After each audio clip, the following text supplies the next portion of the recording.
What's up, everybody? Welcome back to Diesel Creek. My name's Matt. We're actually not on a creek today, we are on a lake, and if you recognize this lake, it's because it is the same lake that we came to rescue a big old chicken a couple months back.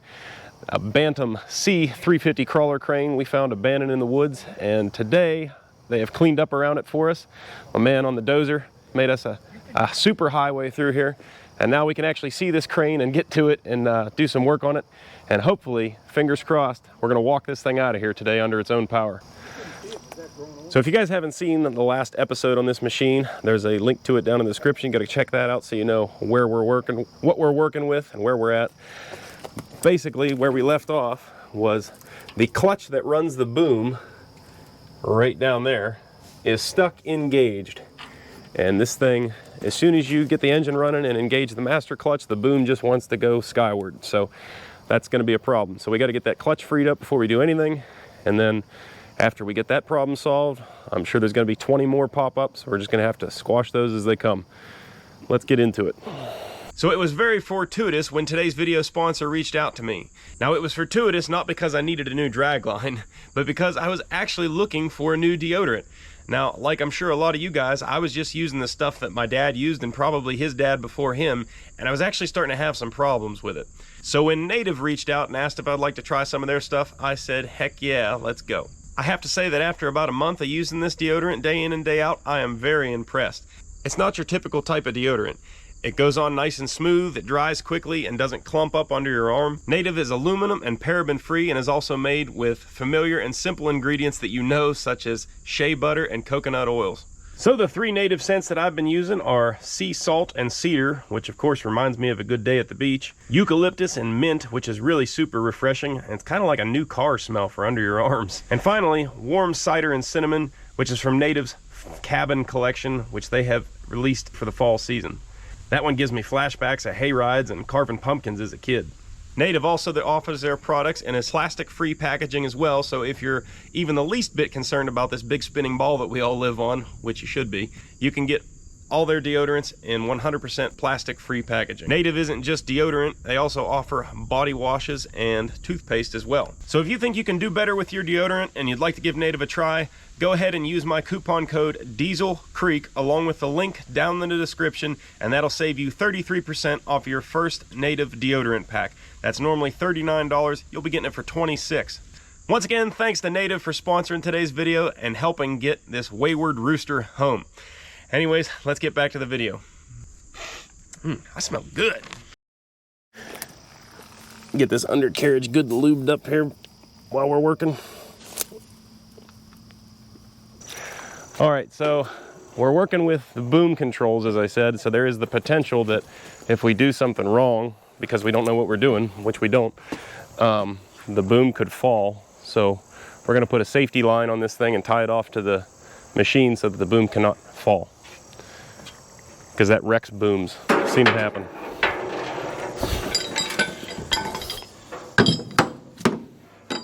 Come with me and you'll see the world of OSHA violations. Run the two cables side by side down to about right here. And we hook up his cable to that to the come along. That's fine. That would look really professional and cool. Yeah.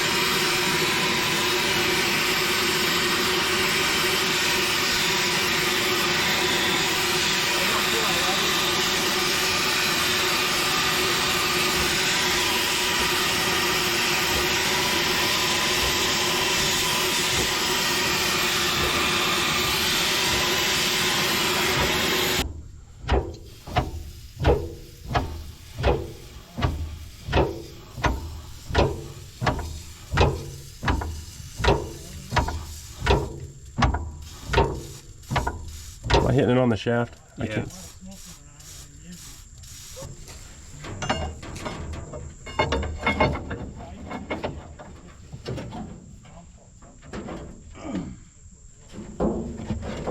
wiggle it back and forth now.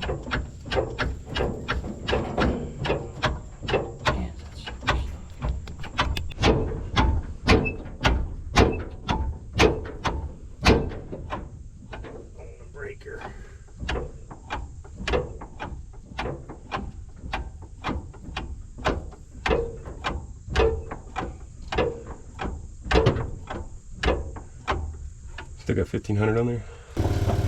Oh.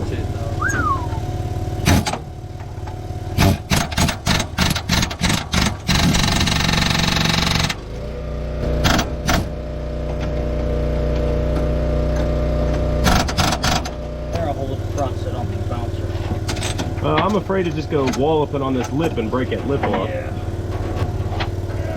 I can hold it in one place. I just didn't want to go crazy. Engaged. I wonder if that's what I'm saying. Like now it's engaged, locked. Yeah. Turn it on and jolt that main clutch, and maybe it'll free up. Yeah. Okay. Try it. All right. The plan is right now we're gonna fire this thing up, and hopefully we can shock load the boom clutch, and it'll disengage. And since we have it supported through another device, it shouldn't fall. All right. Contact.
Clutch free.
you guys could see there, it didn't really want to track at all. So this clutch appears to be slipping, and that's the one that's for engaging the track. So we're going to tighten it up a bit, and the adjusting nut isn't wanting to break free, so I'm going to use a little persuasion. I think this bottle's about out, but I got another one.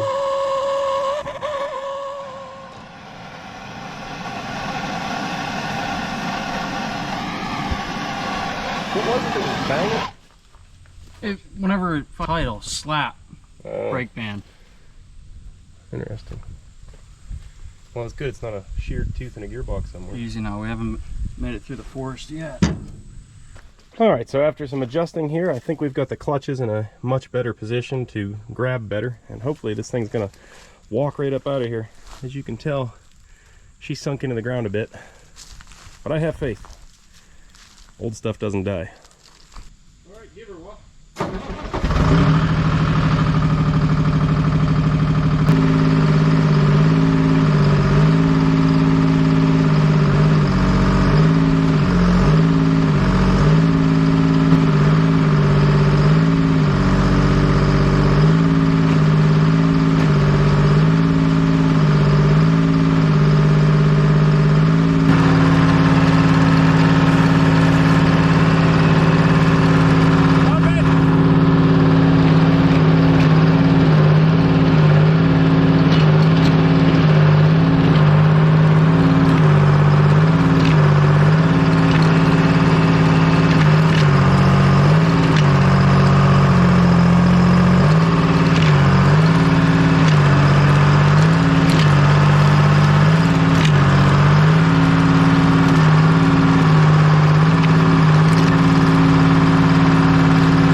Well, I feel confident that if we played around for the rest of the day, we could probably get this thing to walk out of here under its own power.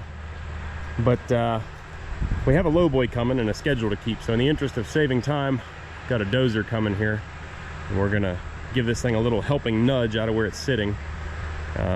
Could very well be snarled up in tree roots and everything else. I mean, you can see stuff like this grown right up into the tracks, and that does an awful lot to hold something like this up. Especially, we've been soaking down the chains and everything, the drive chains, but there's still a lot of frictional resistance right now from being stiff and sitting for so long. Hopefully, once we get this thing moving a little bit, we can get everything freed up better, and this thing will be off to the races.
To this lake edge here, and anytime we're moving this machinery around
All right, major accomplishment there. We got this thing steering, so that is a big feat, and I think it's just going to keep getting better the more we run it. Burning daylight here, so we got to get this boom down on the ground, and we're going to fold the, I believe that's technically called the jib when it's the last section.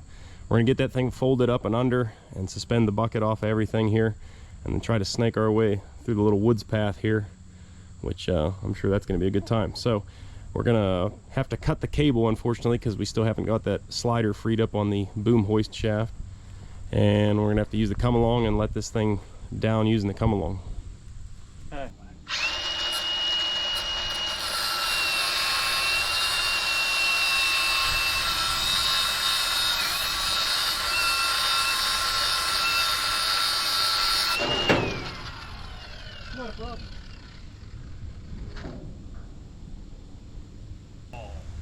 Not OSHA, or this one more so M-Shaw.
Alright, well I didn't do a whole lot of narrating here, mainly because that old Detroit in that machine is just so dang loud the camera doesn't do a good job of picking it up while the thing's running.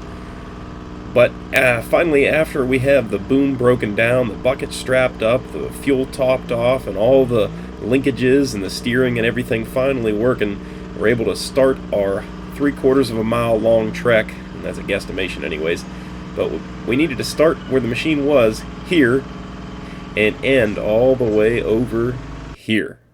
We've got to go through a couple tight twisty areas through the woods, down through a couple little ravines, and then finally get to some decent roadway. This is one heck of an undertaking for the old rooster here. Let's not forget this thing's been sitting for 20 years or better at this point.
It is the next morning. I was too whooped by the time we tracked this thing all the way out here to even start filming anything else. But it is a good sight to see this thing all the way over here, because it came from all the way over there on the opposite side of the lake. I'm just guesstimating that that's probably 3/4 of a mile worth of tracking we had to do with this thing. And she pretty much performed flawlessly. She doesn't look too bad for the wear. The only thing that we really had that was kind of troublesome is we had a fuel leak develop, and it kind of sprayed fuel all over the place. It's just a slow little dribble, but the fan blows it all over the place. So it's all caked on everything. The radiator's pretty well plugged solid. But yeah, all we got to do now is wait for the lowboy to show up, drive it onto the lowboy, and that is mission accomplished. This was a pretty cool one. This is the furthest I've ever walked one of these machines. Well, the lowboy's here. It's a little overkill, but it's here. Time to get this old chicken fired back up and on its merry way. Oh, let's see how she likes her early morning wake-up call. Contact.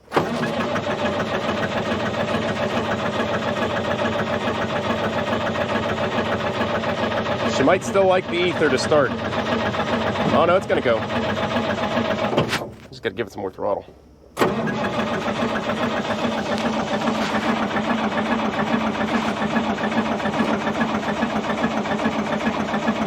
All right, give her a whiff. Hit it.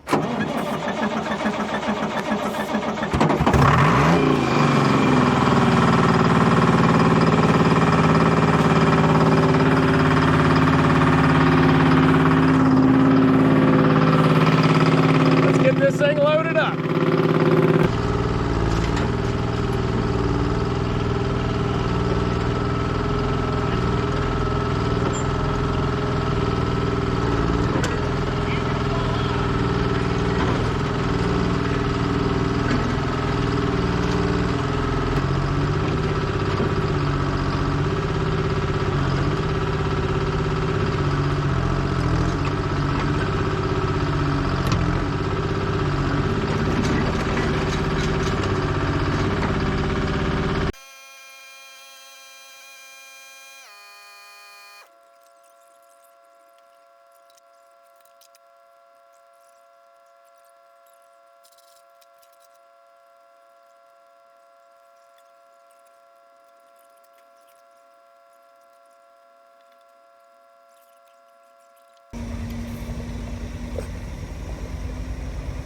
Well, there she goes.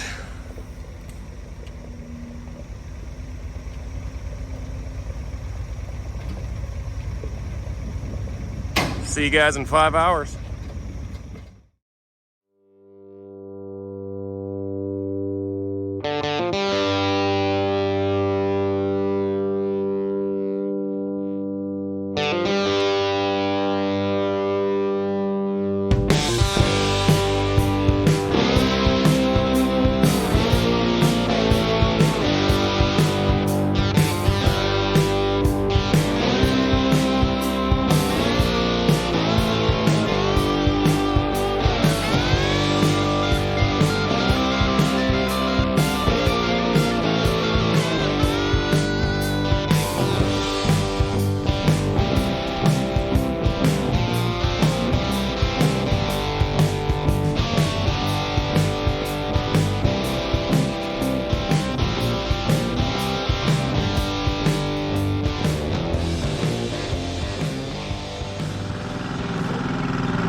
Well, there's just something about unloading drag lines on this road that breaks drive chains. I didn't show it yesterday when we loaded this machine up, but the width between the tracks is like the exact same as the width between these beams, so it's very tight. So walking it off just now, I had a cleat hang up on the beam and we broke a drive chain, but we got it off. Once again, McMaster car to the rescue. Got some new links here. Let's get this chain put back together and get this baby finally down where it belongs. So hopefully you guys can tell here, we actually ripped this link right in half when the track got stuck on the trailer. So here's the replacement link I got, and it's right, it's just it's a thicker, heavier version of the existing links. I think it'll still work just fine though. As I've come to find out, anytime you break one of these rusty old chains, the hardest part is getting the old chain straightened back out after it kind of wadded up on itself.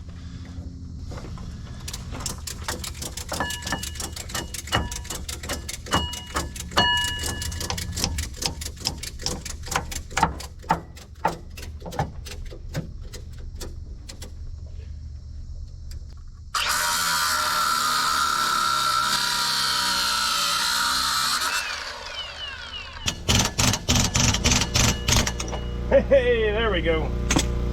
Thank goodness. My buddy Wes over at Watch Wes Work recommended I pick up one of these air hammers, and I tell you what, I'm awful glad I did. No affiliation, but man, this thing's great.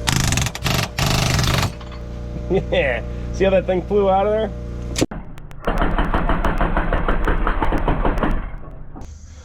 All right, with this chain draped over the sprocket here, I'm hoping that I can fire the machine up and use the machine to kind of pull the slack out and bring the slack down to the bottom where I can reconnect this, possibly, potentially, maybe, hopefully, probably not.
Man, I am glad that this thing is finally here, safe and sound.